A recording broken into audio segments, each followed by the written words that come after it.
Blessed Catherine of Racconigi, T.O.S.D, was an Italian member of the Third Order of St.Dominic, who is recognized for being a mystic and a stigmatic. Biography. Most of the information regarding Catherine Mattei is derived from a vita written by her friend, John Francis Pico, Prince of Mirandola. Catherine Mattei was born in the Piedmont region of northwest Italy in 1487 into an impoverished household in the province of Cuneo. Intermittent conflicts in the area brought widespread poverty.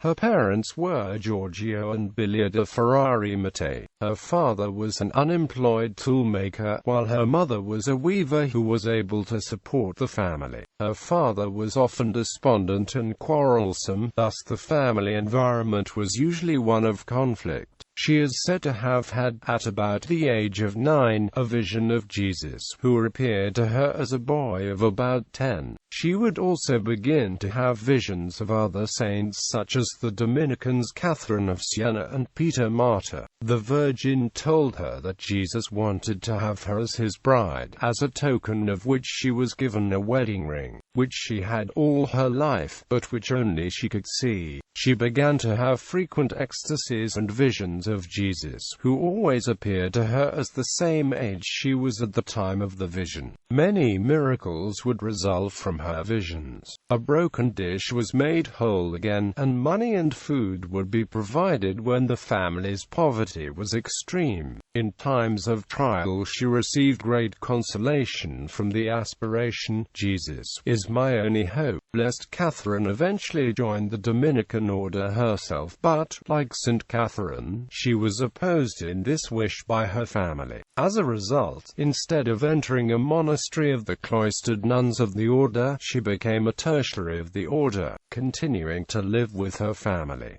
As the visions increased, she received the stigmata, although the wounds were not visible until after her death. Her mystical experiences roused a storm of gossip among her neighbors, who were terrified at the lights and sounds that came from her home. Even the Dominican friars began to ostracize her. Eventually she was forced out of the town and settled in the city of Racconigi.